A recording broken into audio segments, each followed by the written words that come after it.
Keir Starmer says that things will get worse, and I am sure he's right. They're getting worse because he unleashed a curse and surrendered without a fight. Britain is dying. It's giving in to those whose impulses are basest. And if you complain, Keir will throw you in jail and claim that you're a racist. It's This Week in Jihad, ladies and gentlemen, and that was the revelation that just came upon me. Whenever I see David Wood post on X, formerly known as Twitter, the revelation comes upon me. And so I just broke out into a cold sweat, and here we have the poem to begin this action-packed episode. And David, I challenge anyone in the world to produce a poem like it. It is kind of funny, Robert, because you basically got two things at work here that completely destroy the arguments.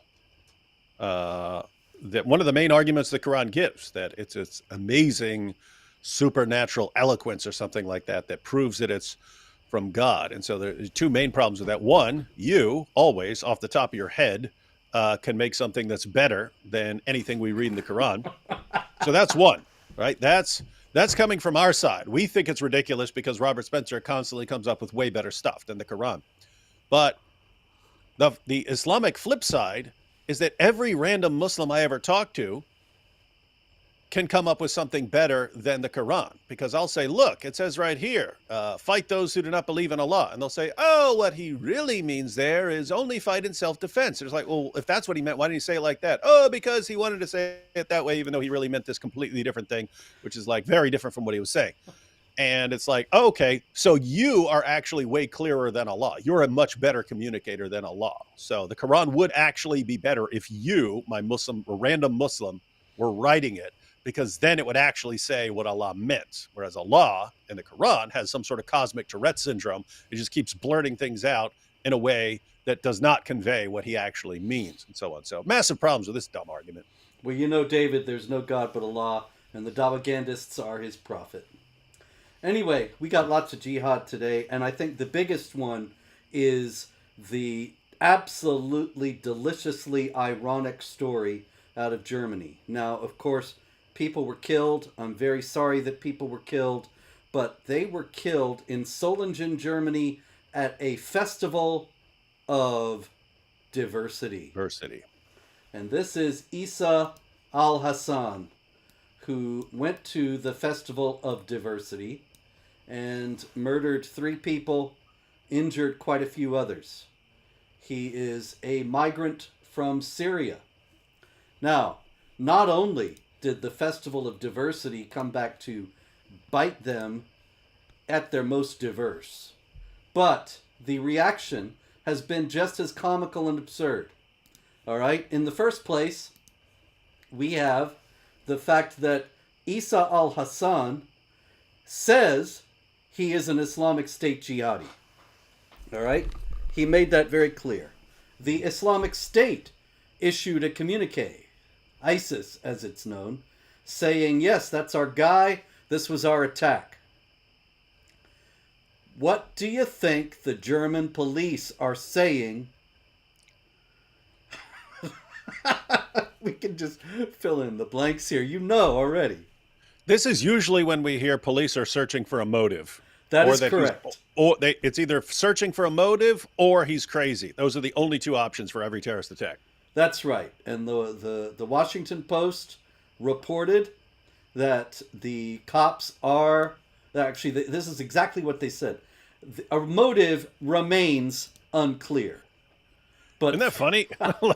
like I don't even have to follow the story. You can just ask, hey, what are they going to say? And we know it because it's what we see every time. He's crazy, or they're searching for a motive. And that's right.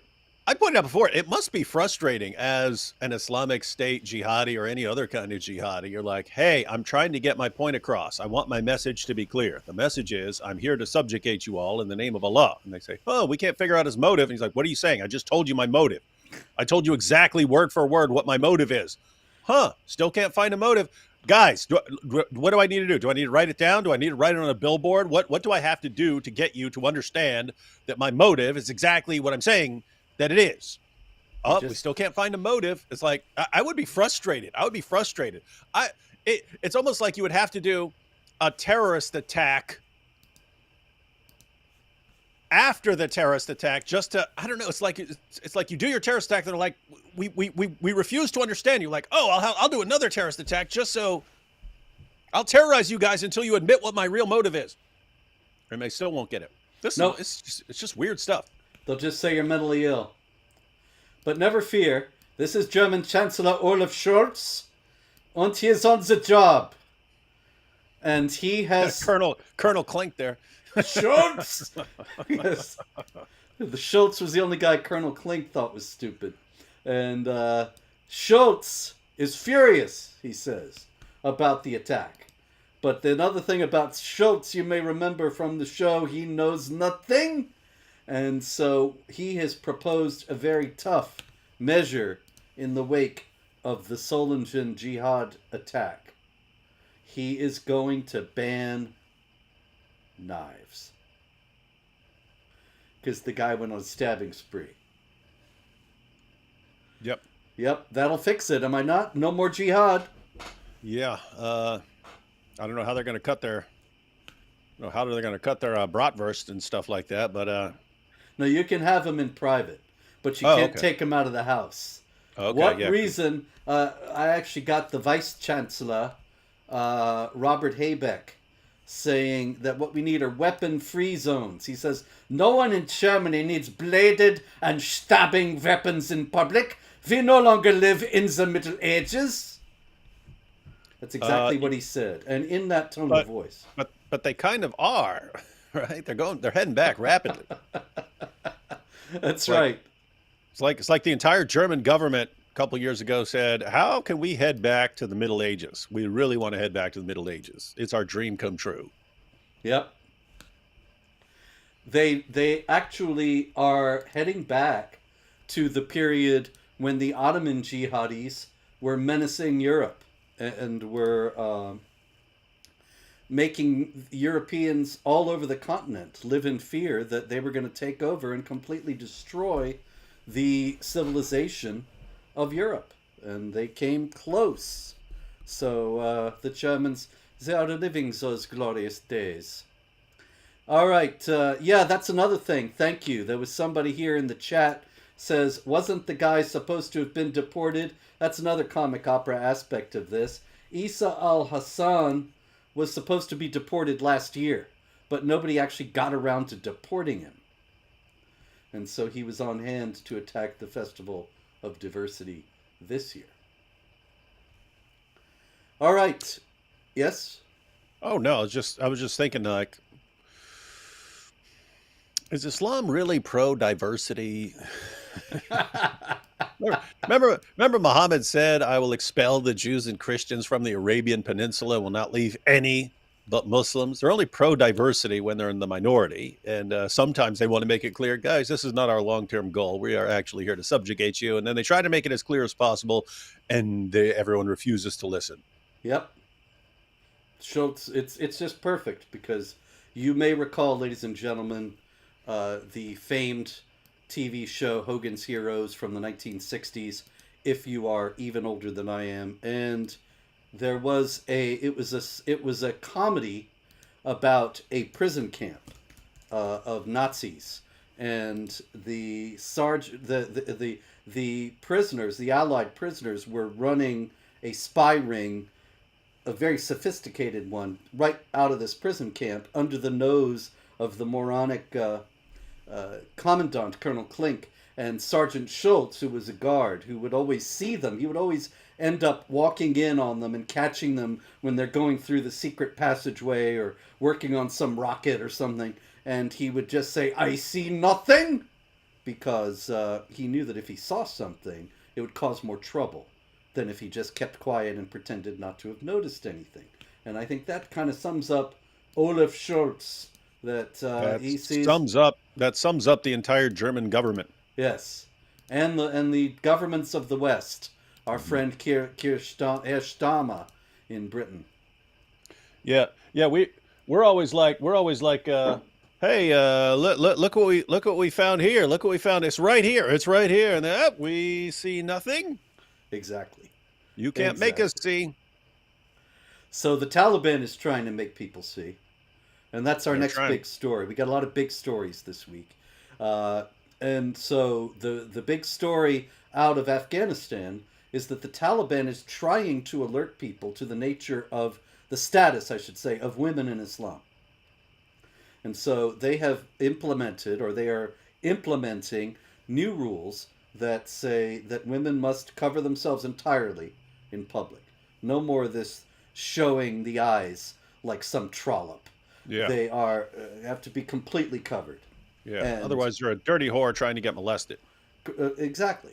3359, chapter That's the 33, Quran. verse 59 of the Quran says, do not, be sure to cover, draw your veil over your bosom, lest you be molested. So the subtext is, if you are not thus covered, you can be molested. Fair game. So anyway, they not only have to completely cover, but their faces and voices must be concealed if they leave their homes. So they cannot raise their voices because they would be drawing undue attention to themselves, once Hmm. again, as shameless harlots. They're barred from singing, barred from reading the Quran publicly. Their clothing must be not too thin, not too tight, not too short. Taxi drivers must not transport a woman without a hijab. And let's see, there's a couple other things. Yeah, playing music in vehicles is prohibited, which is probably a good idea because you, if you're strumming a guitar, you might, and trying to steer, you might have trouble. Men are barred from looking at women's faces in public, and I think, well, that's a bit redundant since you can't see women's faces in public. There are no women's faces in public. But anyway, also trimming or shaving their beards. Now, the interesting thing about this is that in the wake of these regulations, David, the Taliban has invited the rest of the Islamic world to emulate it and to adopt Sharia. It says that the Muslim nations worldwide should take inspiration from the Taliban system and establish Sharia based systems in their own country. And in response to that, that was a call from the Taliban spokesman who's been there many years, Zabihullah Mujahid. And in response to that, there was kind of a huffy article where a women's rights activist, with whom I am not otherwise familiar, Mariam Maroof Arwan, she says the Taliban are trying to justify their recent 3 years of crimes under the name of implementing Sharia.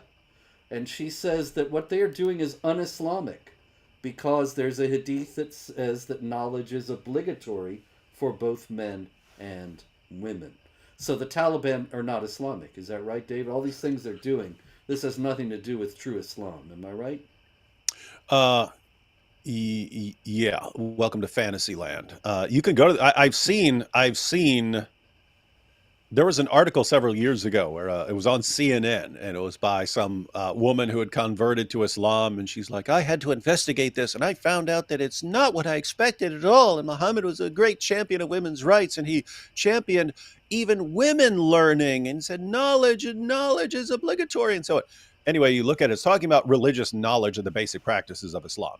So yes, women are supposed to know what they're supposed to do in Islam, but it gets quote completely misrepresented as, oh yes, this is encouraging women to go to universities and get great educations, and so no, it's not. Read the actual passages, you giant morons who think who think that well, I read an article on how Islam is a great feminist religion and therefore I know more than all these mullahs. You giant Western. Islam is the only topic on the planet where the less you know about it, the more of an expert you are in it. You can't do this anywhere else. You can't just, oh, I've never been to a math class in my life, therefore I can tell the world's greatest mathematicians how they're wrong and I'm right about math. Um, and so it's just, yeah, weird, dumb situation. But I have to say, Robert, we look, you can look at pictures of people in Afghanistan in the 1950s and so on. It looks like a Western nation. And here you see how rapidly things can change. The same thing in Iran. Look at pictures from back in the day in Iran. Looked like a Western nation. And then there was a massive crackdown. But I have to say, Robert, Islam, whether Sunni or Shia, seems whenever you have enough people who want to take it seriously to start cracking down on women. Can we predict that as Western nations invite more of this in, that this is going to happen more and more and more in Western nations? And if they really don't, if they never put a stop to it, it's just the exact same thing is going to happen. I would expect so, but on the other hand, you never know. Maybe it'll be different this time. Oh yeah, 1400 years one way, and yeah. Then it'll all be different.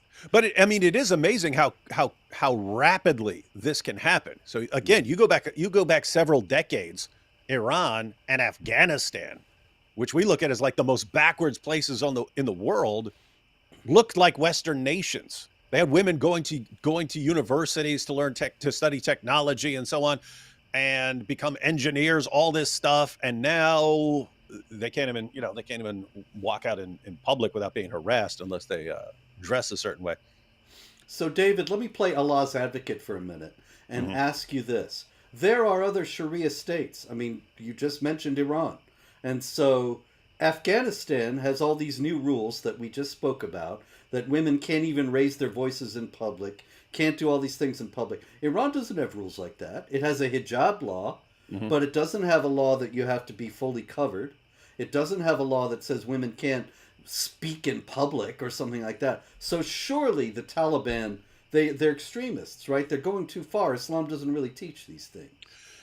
Yeah, but here's the issue that we got. So the Ottoman Empire lost in World War I, and then the Caliphate collapsed, and you just had tons of Muslims around the world. All of a sudden, wait a minute, we've had a caliphate for 13 centuries, and now all of a sudden we don't. Lots of Muslims viewed it as we lost to Western nations. Somehow everyone became more powerful than us, and we've just got a problem here. This isn't working anymore.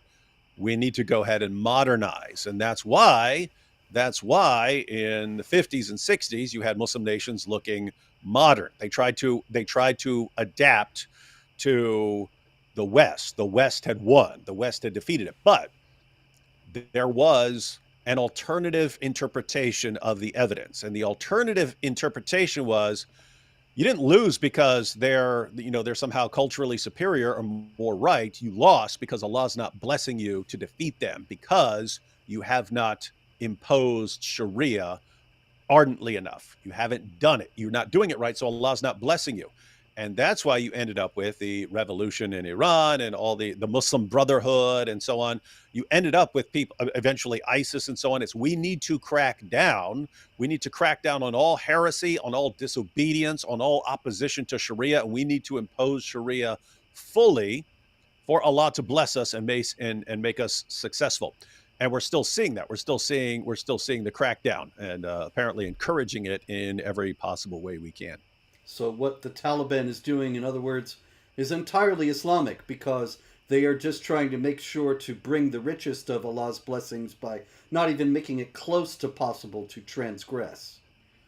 That if a man, obviously, we should note that the covering of women is so that men will not be tempted. Men don't have any obligation to control themselves. Women have to cover themselves, so there's no reason for a man not to control himself. And so if covering your hair is not enough, then you have to cover your face and even your eyes. And then that's how we get to the Taliban's laws. And the result, of course, is that men never have to learn to control themselves. And then Western nations say, hey, let's take a bunch of these guys who've never learned the slightest bit of self-control around women, because we keep women bundled up around them. And then let's take all these guys and put them in Western nations with girls walking around in Daisy Dukes and wonder why these guys lose their minds and go on raping sprees. Yeah, it's a mystery. They must be mentally ill. Okay. Someone's definitely mentally ill here, Robert. I'm just not sure it's the jihadis. I think it might be Olaf Scholz. Anyway, we got more mental illness, David. There is plenty of mental illness to go around. Nobody needs to go without. Here's some more. That is, in the foreground, with his back to us, the famed Russian strongman Vladimir Putin. What a weakling.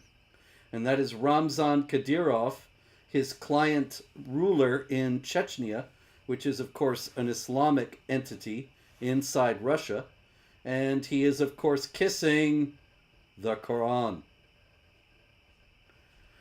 Now, this caused some controversy, and it was a funny thing, David, because I was working a little bit ahead, which I do sometimes at Jihad Watch, because I had some things to do that afternoon. I scheduled some posts to put up that afternoon while I'd be out of the office. And one of them was Putin kissing the Quran. And I said, there's going to come a time when he regrets having done this. When the Islamic jihadis he's appealing to will make him regret having done this. And I went out, I took care of what I had to take care of, and came back before it had posted, but there was news, and the news was that Islamic State jihadis had taken control of a prison colony and slashed a guard's throat, made fun of Putin, taunting him for his weakness. Now, David, I got a question for you about this. Why didn't they say, wait a minute, Putin kissed the Quran. He's our friend. We won't bother him. We won't take over this penal colony. We won't cut a guard's throat because he is our friend. He's on our side. Look, he kissed the Quran. Why didn't they do that? Because they smell. People think when you do some sort of gesture like this that their hearts are going to melt. In reality, they smell weakness, and they're like, "Oh, now he's trying to cozy up to us. This means he's got some problems."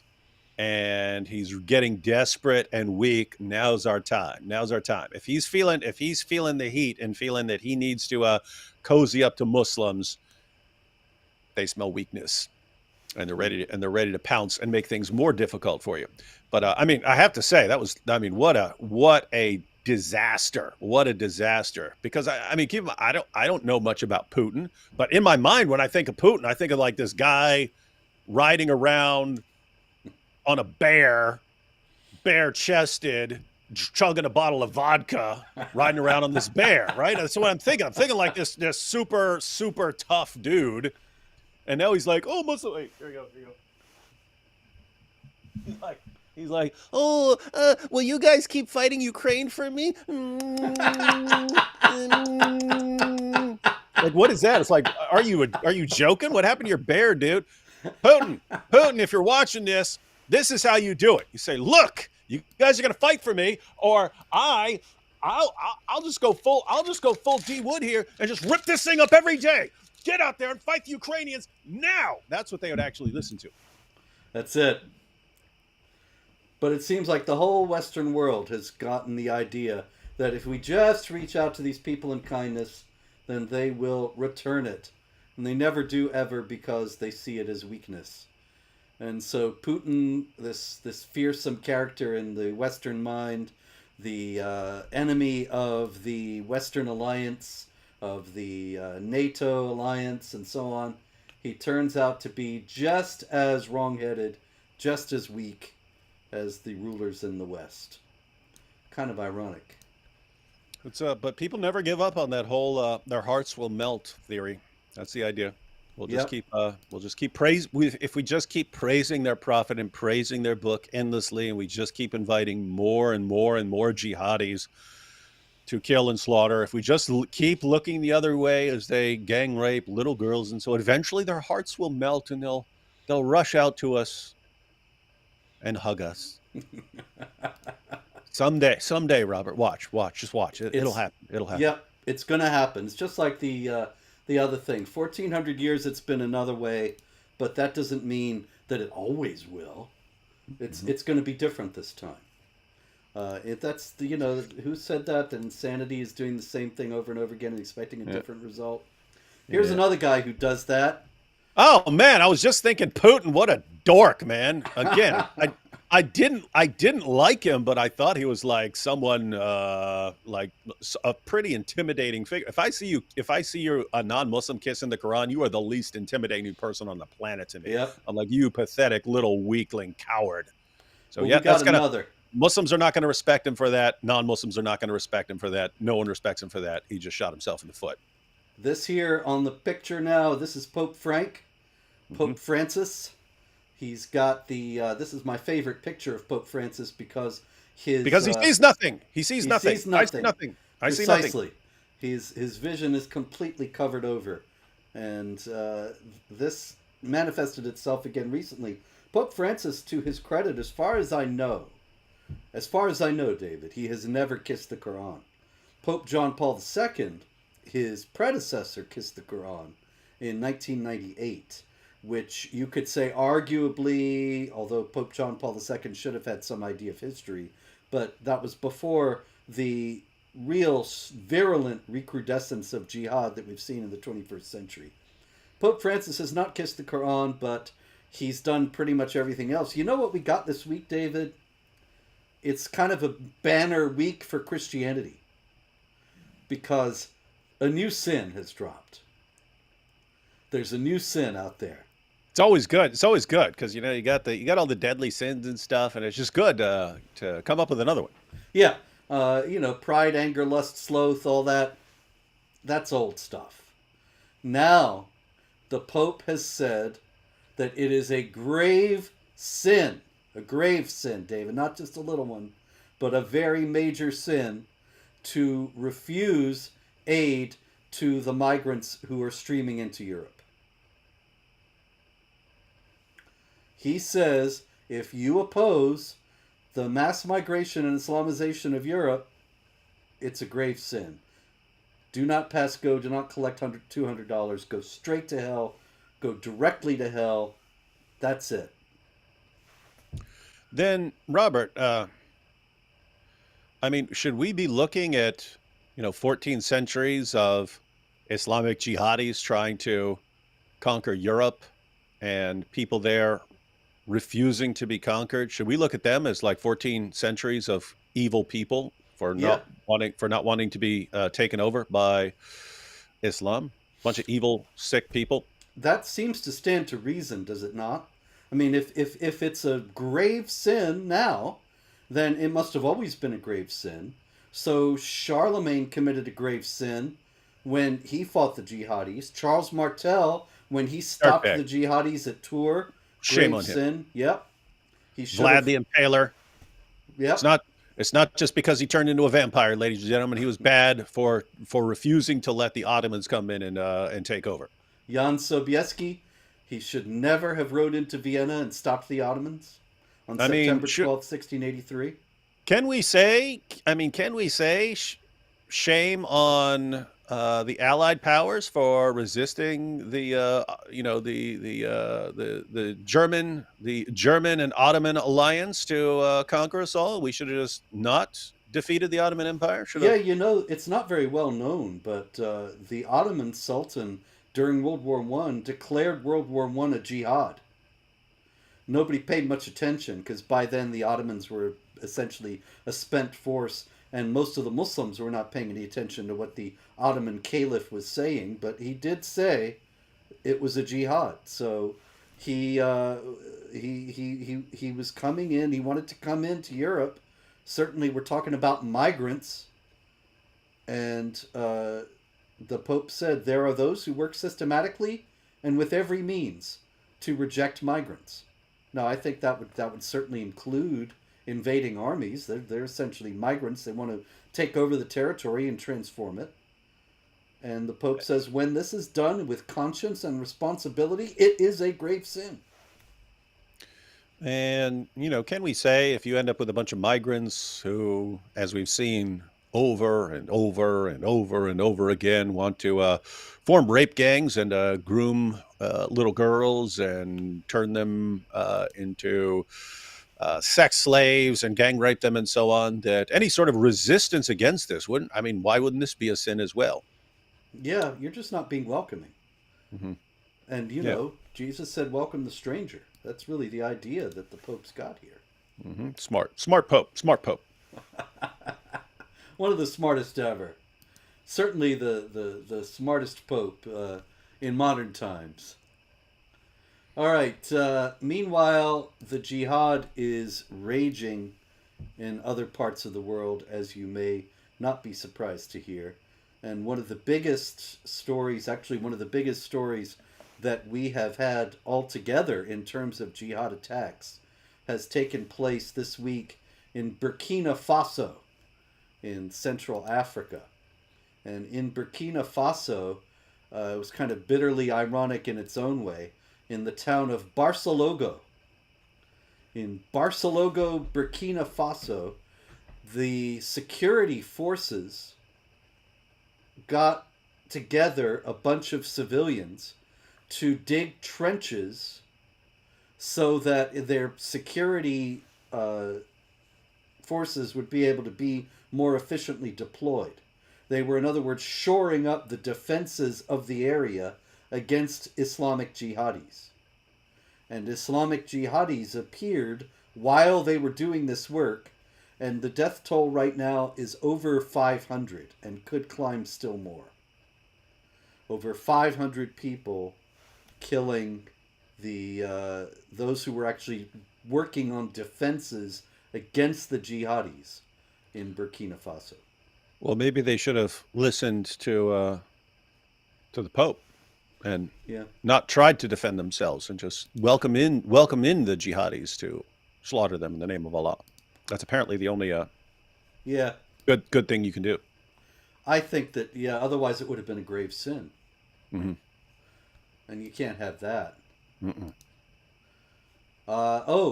In a related story, David, about all that Festival of Diversity business and all the insanity that came with it, I neglected another story because it was out of the UK, not Germany. And I have these very efficiently organized by country.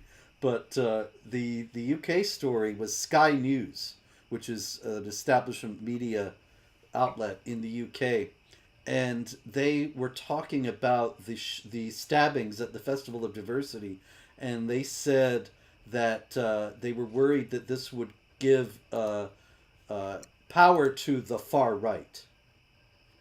And what they were most worried about, with 3 people dead and others wounded, was that the far right might benefit from this. Yeah, and this is like an extension of what we always heard after every single terrorist attack carried out in the name of Allah in the US or Canada or Great Britain or anywhere else. We always heard, right, I mean, while the dead bodies are still warm, we would hear. And the Council on American Islamic Relations has this warning that this not lead to a backlash against Muslims. And somehow, even when Muslims are slaughtering people in the name of Allah, Muslims are the real victims every single time. Mm-hmm. But this is kind of like that. So now the new extension is, a bunch of Muslims just did an attack. We have to worry about the far right having a problem with this. And so now, every time you got jihadis slaughtering people in the name of Allah, the real concern is the far right. No matter how many, and you could have 1 million Islamic terrorist attacks back to back, and every time, guarantee you there will be. And this is why we need to worry about the far right. Yep. This could lead to more Islamophobia. And it really, you got to hand it to CARE, the Council on American Islamic Relations, and other groups like that, because they know how to play these people like fiddles. People like the Pope or Olaf Scholz or all their counterparts in the United States. They have perfected the whole thing, so that I used to keep track of this at Jihad Watch. Every time there was a jihad attack in the United States, San Bernardino, Fort Hood, all of them, the Boston Marathon, the establishment media first story would be, local mosques ask for extra police protection, worried about a backlash. Mm-hmm. And the CARE spokesman would be up there talking about Islamophobia. And it was every time, And it was always very interesting, the hypocrisy, right? Because okay, so you're a Muslim. No one's coming to attack you. It was Muslims who were attacking other people. But somehow you're allowed to be concerned about imaginary people coming to attack you. You're allowed to look at the population and say, we feel like we're in danger from people who might come attack us. And yet, if you're on the other side and you said, hey, given all these Islamic terrorist attacks, I'm concerned about Islam, you're not allowed, right? You're not allowed to be worried about the spread of Islam.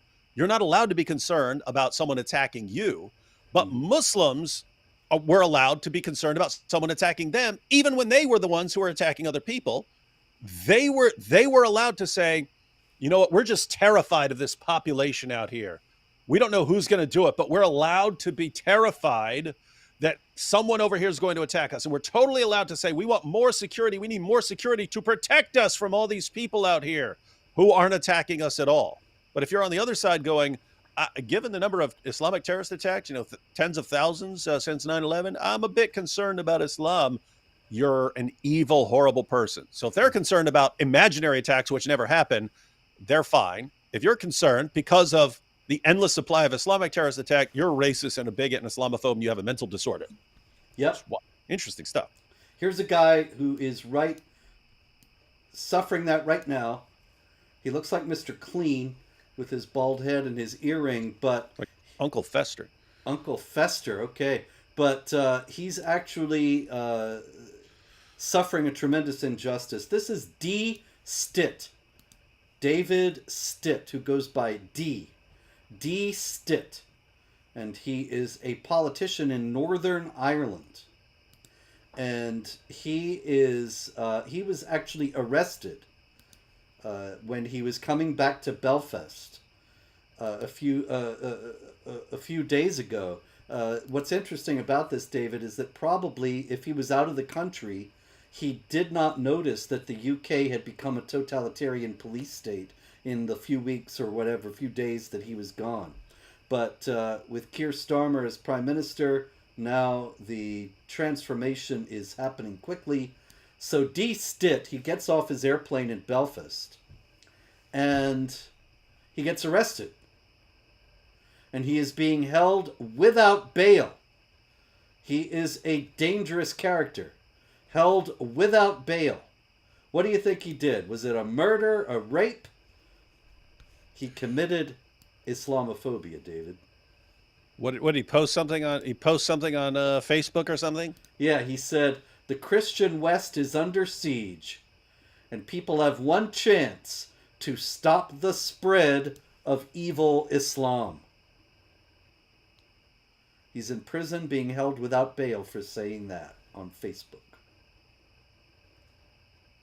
And as you've seen, they're clearing out the prisons of murderers and rapists to make room for these guys. Oh yeah. I got a story about that somewhere along here. Couple of big jihadis are going to get sprung. Let me see if I can find them quickly enough. Actually, I know I can find their picture. Yeah, Rangzieb Ahmed and Mohammed Zahir Khan. There they are. And Rangzieb Ahmed on the left there, he was a close associate of Osama bin Laden. And so he was a high-placed jihadi. And the other guy, trying to find the story, fairly prominent jihadi himself, but I don't want to hold us up unduly, unfortunately. Oh, actually, that's going to be over with the stupid infidels section, David. I should know that by now. Here we go. Mohammed Zahir Khan is an ISIS, Islamic State jihadi. All right. Rangzieb Ahmed was jailed in 2008 for plotting mass murder and was caught with a book of terror contacts written in invisible ink and a rucksack that contained traces of explosives. All right. So that guy, he was on his way to committing a jihad massacre.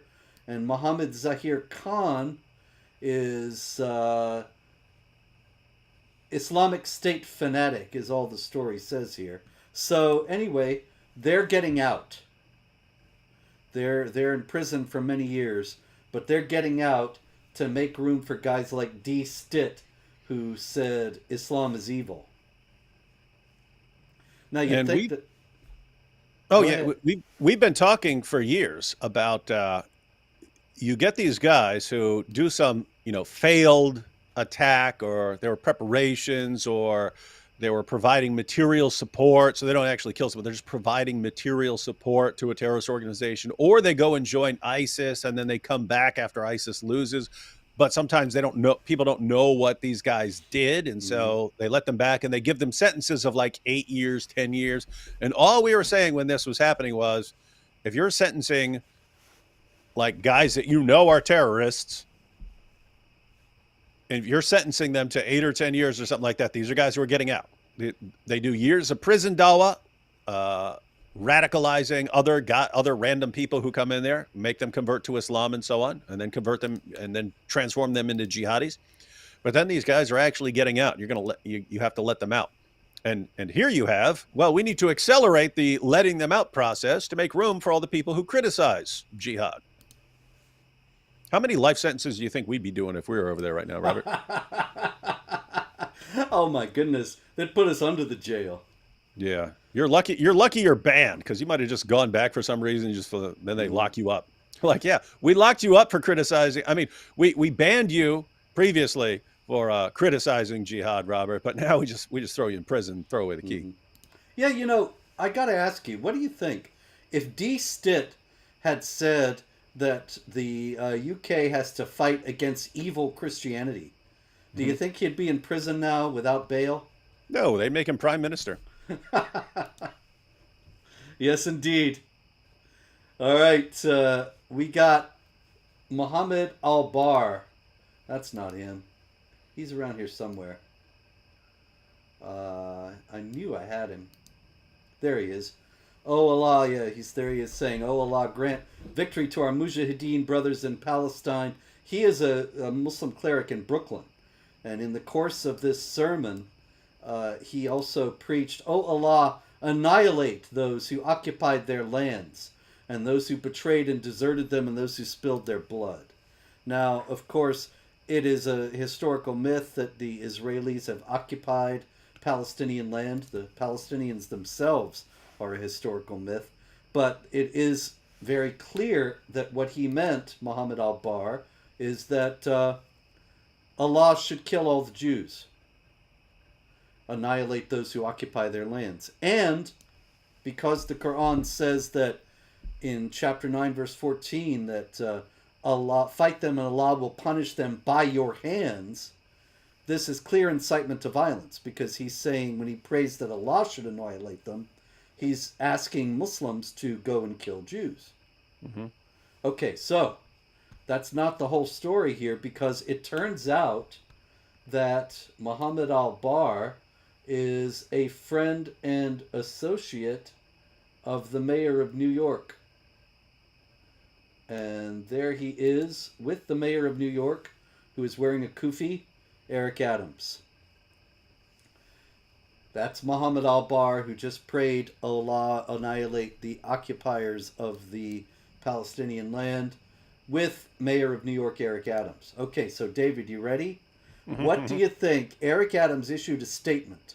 He was actually asked about his association with Muhammad al-Bar. And what do you think his statement said? Um,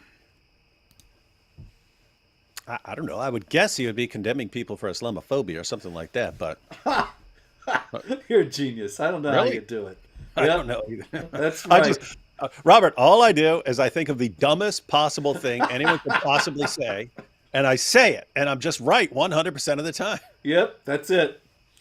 And I'm just amazed. He said, to be fair, he said, hate has no place in our city, whether it be Okay. anti-Semitism, Islamophobia, or any other form of bigotry. But anti-Semitism was actually in play here. The guy's asking that people go kill Jews. It's a not Yeah. so veiled threat. Yeah. If you're saying you have a problem with it, if you're saying anti Semitism has no place here, you should have a problem with this guy. But you don't. You have a problem with people who have a problem with this guy. Which is why he drags in Islamophobia, which Hmm. had absolutely nothing to do with this story whatsoever. Ah, it's just incredible. Meanwhile, actually, speaking of anti-Semitism and Islamophobia, there was a recent survey asking college students about their views of Jews and Israel. And they found that even after all this agitation and propaganda against Israel, 66% of college students do not hate Jews or Israel, or at least say that they don't. Silent However, minority. yes, that's right. However, 65% of Muslim students said, oh, yeah, I hate Jews in Israel. Just 65? Yeah, I was thinking, the other ones probably thought, I'm giving a survey, answering a survey Yeah. on a campus full of unbelievers. I'm not going to be forthright about what I think here. But 65%, they owned up to it. Yeah. And so you're going to have a lot of politicians and journalists be like, we need to get that up to 100. Yep. And really, it's probably much closer than people think to 100. All right, this is on the right there in the picture. That is a woman named Moran Stella Yanai, and she was a hostage. She is an Israeli woman who was taken captive by Hamas. And she said almost daily, she's been freed now, she said almost daily one of them would enter the room saying, would be better for you to be a Muslim woman. And once the terrorist sent one of his comrades to get a head covering to put on me and show me what it means to be a Muslim woman. Stella also said that occasionally her captors would bring a Quran to read verses to her, demanding she praise Allah and saying, if you would convert to Islam, we would release you sooner. Yeah, the old, hey, we jumped across your border, raped and tortured and slaughtered and burned tons and tons of people, and then we took you and a bunch of others hostages. Don't you want to convert to our beautiful religion that causes us to act like this? Isn't it great? Here, let us read you what the Quran says about Jews. Oh, it says you're the worst of creatures. Don't you want to convert to this religion that says you're the worst of creatures? It'll be better for you if you do. It's incredible. And meanwhile, I should also note that while they are pressuring her to convert to Islam, they are telling her, they're asking her rather, how much do you think your father would pay for you? And trying to sell her back to her father. It's a hostage situation, of course. And in chapter 47, verse 4, and then amplified in Islamic law, there are rules given for hostages that you can kill them, enslave them, free them outright, or sell them, ransom them. It just sucks because, if you're in that situation, you can't say what you want, right? Because what you want to say is something like this. They say, hey, how much would your father pay for you? You'd be like, well, way more than your mama pay for you. You want to say something like that. Yes. All right, I actually got video. I can do video now here, I think, if I find it. There it is.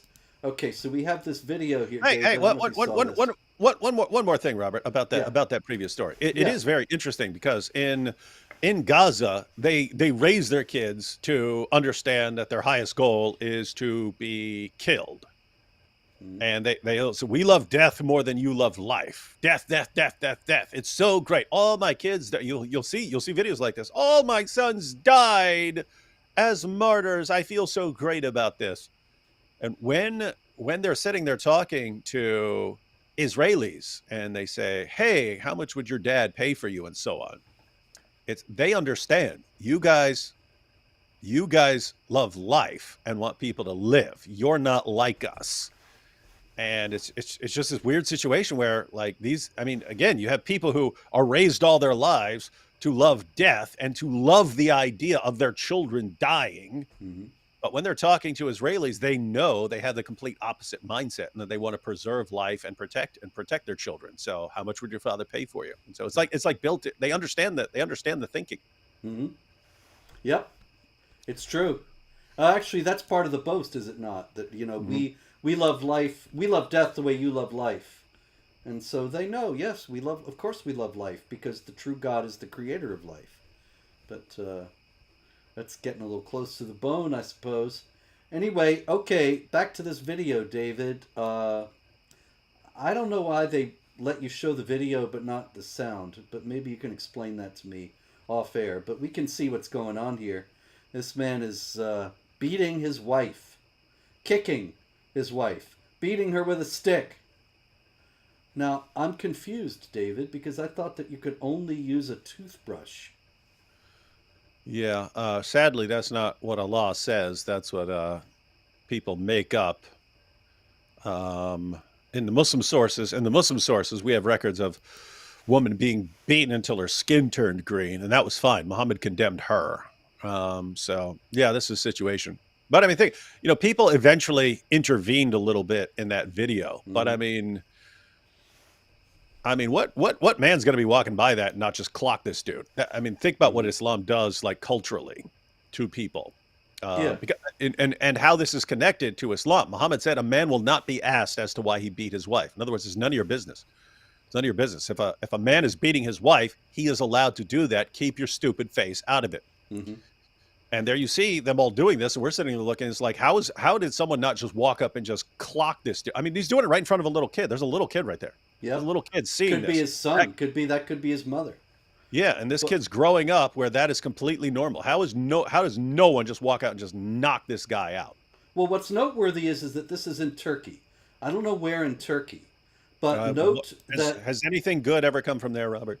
Yeah, me. No.